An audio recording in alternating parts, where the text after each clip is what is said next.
ਤੇ ਤਸਵੀਰਾਂ ਲੱਗੀਆਂ ਵੇਖ ਕੇ ਤੁਹਾਨੂੰ ਇਸ ਚੀਜ਼ ਦਾ ਅੰਦਾਜ਼ਾ ਹੋ ਹੀ ਗਿਆ ਹੋਵੇਗਾ ਕਿ ਅਸੀਂ ਉਸ ਏਰੀਆ ਦੇ ਵਿੱਚ ਪਹੁੰਚ ਆਏ ਹਾਂ।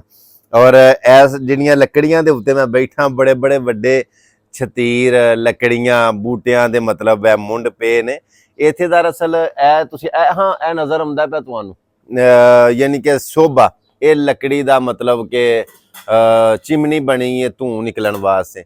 ਇੱਥੋਂ ਦੇ ਲੋਕ ਗੈਸ ਹੋਣ ਦੇ ਬਾਵਜੂਦ ਵੀ ਰੋਟੀ ਪਕਾਉਣ ਜਾਂ ਚਾਹ ਪਕਾਉਣ ਜਾਂ ਕਾਹਵਾ ਪਕਾਉਣ, ਉਹ ਕੋਸ਼ਿਸ਼ ਕਰਦੇ ਨੇ ਕਿ ਲੱਕੜੀ ਦੀ ਅੱਗ ਬਾਲੀ ਜਾਏ, ਨਾ ਕਿ ਗੈਸ ਬਾਲੀ ਜਾਏ। ਲੱਕੜੀ ਦੀ ਅੱਗ ਬਾਲਦੇ ਨੇ ਤੇ ਮਿੱਟੀ ਦੇ ਭਾਂਡੇ ਦੇ ਵਿੱਚ ਇਹ ਖਾਣਾ ਬਣਾਉਣ ਨੂੰ ਤਰਜੀਹ ਦਿੰਦੇ ਨੇ। ਜ਼ਾਹਰ ਹੈ ਉਹਦਾ ਜ਼ਾਇਕਾ ਵੀ, ਉਹਦਾ ਟੇਸਟ ਵੀ। ਇੱਕ ਜਿਹੜੀ ਚੀਜ਼ ਕੁੱਕਰ ਪ੍ਰੈਸ਼ਰ 'ਚ ਪੱਕਦੀ, ਇੱਕ ਚੀਜ਼ ਜਿਹੜੀ ਮਿੱਟੀ ਦੀ ਹਾਂਡੀ 'ਚ ਪੱਕਦੀ, ਫਿਰ ਇੱਕ ਲੱਕੜੀ ਤੇ ਪੱਕਦੀ ਹੈ, ਇੱਕ ਗੈਸ 'ਤੇ ਪੱਕਦੀ ਹੈ। ਫਰਕ ਤੇ ਉਹਦਾ ਬੜਾ ਹੁੰਦਾ। ਹੁਣ ਇੱਥੇ ਇਹ ਤੁਸੀਂ ਇਹ ਚੀਜ਼ ਵੇਖਦੇ ਹੋ ਵੀ ਮਾਸ਼ਾਅੱਲਾ ਕਿੱਡਾ ਪਿਆਰਾ ਮੰਜ਼ਰ ਹੈ, ਕਿੱਡਾ ਸੋਹਣਾ ਨਜ਼ਾਰਾ ਹੈ। ਔਰ ਉੱਤੇ ਬੱਦਲ ਬਣੇ ਨੇ, ਹਾਂਜੀ, ਤੇ ਦਰਜਾ ਹਰਾਰਤ ਇਸ ਵੇਲੇ ਇੱਥੇ ਦਾ 26-27 ਦਰਜਾ ਹਰਾਰਤ। ਔਰ ਇਹ ਤੰਗ ਗਲੀਆਂ, ਹਾਂਜੀ, ਇਹ ਗਲੀਆਂ ਦੇ ਵਿੱਚ ਘਾਹ ਉੱਗੇ ਆ।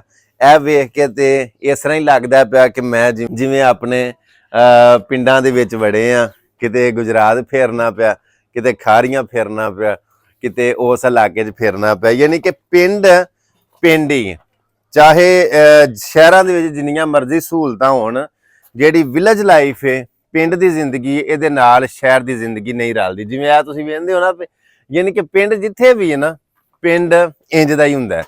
ਤੇ ਬਾਕੀ ਇਹ ਵੇਖੋ ਨਾ, ਇਹ ਹੁਣ ਇਹ ਜਿਹੜੇ ਤੁਹਾਨੂੰ ਫਲਾਵਰ ਨਜ਼ਰ ਆਉਂਦੇ ਨੇ, ਇਹਨਾਂ ਫੁੱਲਾਂ ਦੀ ਖੁਸ਼ਬੂ ਕੀ ਹੈ। ਔਰ ਮੈਂ ਇਸ ਵੇਲੇ ਜਿਹੜੀ ਰੂਹ ਮੁਅੱਤਰ ਮੇਰੀ ਹੋਈ ਹੈ, ਮੈਂ ਉਹ ਤੁਹਾਨੂੰ ਵੀਡੀਓ ਦੇ ਵਿੱਚ ਕਿਵੇਂ ਦੱਸ ਸਕਣਾ, ਲੇਕਿਨ ਮਹਿਸੂਸ ਕਰਨ ਵਾਲੇ ਜਿਹੜੇ ਇੱਥੇ ਹੋ ਕੇ ਗਏ ਨੇ ਉਹ ਮਹਿਸੂਸ ਕਰ ਸਕਦੇ ਨੇ ਕਿ ਕੀ ਸਮੈਲ ਹੈ ਔਰ ਕੀ ਮਜ਼ਾ ਆ ਰਿਹਾ। ਇਹ ਜਿਹੜੀਆਂ ਦੀਵਾਰਾਂ ਤੁਹਾਨੂੰ ਨਜ਼ਰ ਆਉਂਦੀਆਂ ਨੇ ਪਈਆਂ, ਵੇਖੋ ਵਿੱਚ ਲੱਕੜੀ ਲੱਗੀ, ਵਿੱਚ ਪੱਥਰ ਲੱਗੇ ਨੇ, ਫਿਰ ਵਿੱਚ ਯਾਨੀ ਕਿ ਉਹਨਾਂ ਨੇ ਉਹ ਜਿਵੇਂ ਵੀ ਮਤਲਬ ਉਹਨਾਂ ਨੂੰ ਜੋੜਨ ਵਾਸਤੇ ਮਸਾਲਾ ਭਰਿਆ। ਇਹ ਕੋਈ ਹਵੇਲੀ ਹੈ ਕਿ ਚੌਰੀ ਦੀ? ਚੌਰੀ ਫੰਨੇ ਹਾਂ, ਨੰਨੇ ਹਾਂ, ਚੌਰੀ ਪਾਟੇ ਖਾਂ, ਹੁਣ ਪਤਾ ਨਹੀਂ ਕੌਣ ਹੈ ਤੇ ਕੌਣ ਨਹੀਂ, ਜੇਕਰ ਕੋਈ ਸ਼ਰੀਫ ਬੰਦਾ ਹੋਵੇ। ਲਓ ਜੀ, ਇਹ ਵੀ ਵਿਜ਼ਟਰ ਸਾਡੇ ਵਾਂਗੂ ਕਿਤੇ ਭੁੱਲ ਗਏ ਨੇ ਗਲੀ ਵਾਲੇ। ਇਹ ਦਰਖਤ ਜਿਹੜਾ ਤੁਹਾਨੂੰ ਨਜ਼ਰ ਆਉਂਦਾ ਪਿਆ, ਇਹ ਅੰਜੀਰ ਦਾ ਬੂਟਾ ਹੈ। ਤੁਸੀਂ ਕੁਰਾਨ ਦੇ ਵਿੱਚ ਵੀ ਅੰਜੀਰ ਦਾ ਜ਼ਿਕਰ ਸੁਣਿਆ ਨਾ। ਇਹ ਜਿਹੜਾ ਦਰਖਤ ਹੈ ਨਾ, ਇਹ ਅੰਜੀਰ ਦਾ ਦਰਖਤ ਹੈ। ਔਰ ਅੰਜੀਰ ਜਿਹੜੀ ਹੈ, ਇਹ ਬਵਾਸੀਰ ਦਾ ਮਰੀਜ਼ ਹੋਵੇ ਬੰਦਾ ਤੇ ਰਾਤੀ 6-7 ਦਾਣੇ ਜਾਂ ਜਿੰਨੇ ਵੀ ਸਿਖਾਉਂਦੇ ਨੇ 4-5 ਦਾਣੇ ਪਾਣੀ ਦੇ ਵਿੱਚ ਭੇਜ ਛੜੇ ਤੇ ਇੱਕ ਹਫਤਾ ਮੈਂ ਜ਼ਿਆਦਾ ਦੱਸਿਆ ਵੈਸੇ, ਰਾਤੀ ਭੇਜ ਛੜੋ, ਸਵੇਰੇ ਨਰਮੇ ਪੇਟ ਉੱਠ ਕੇ ਤੇ ਅੰਜੀਰ ਜਿਹੜੀ ਹੈ ਨਾ ਉਹ ਤੁਸੀਂ ਖਾ ਲਓ, ਇਨਸ਼ਾਅੱਲਾ ਤੁਹਾਨੂੰ ਬਵਾਸੀਰ ਦਾ ਆਰਾਮ ਆ ਜਾਏਗਾ। ਸੁੱਕੀ ਨਹੀਂ ਖਾਣੀ, ਸੁੱਕੀ ਖੁਸ਼ਕ ਹੁੰਦੀ ਹੈ, ਉਹ ਸਗੋਂ ਬਵਾਸੀਰ ਘਰ ਛੜੇਗੀ। ਜਿਸ ਤਰ੍ਹਾਂ ਕਿ ਬਦਾਮਾਂ ਦੀਆਂ ਗਿਰੀਆਂ ਰਾਤੀ ਤੁਸੀਂ ਭੇ ਕੇ ਤੇ ਸਵੇਰੇ ਖਾਓ ਉੱਠ ਕੇ, ਤੇ ਉਹ ਤੁਹਾਨੂੰ ਮਤਲਬ ਫਾਇਦਾ ਦੇਣਗੀਆਂ। ਤੇ ਜੇ ਸੁੱਕੀਆਂ ਖਾਓ ਤੇ ਖੁਸ਼ਕ ਹੁੰਦੀਆਂ ਨੇ, ਤੁਹਾਡਾ ਦਿਮਾਗ ਖੁਸ਼ਕ ਕਰ ਛੜਨਗੀਆਂ। ਲਓ ਜੀ ਅੱਗੇ ਜਾਈਏ।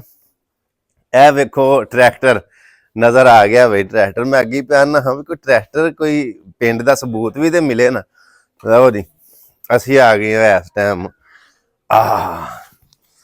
ਵਾਹ ਵਾਹ,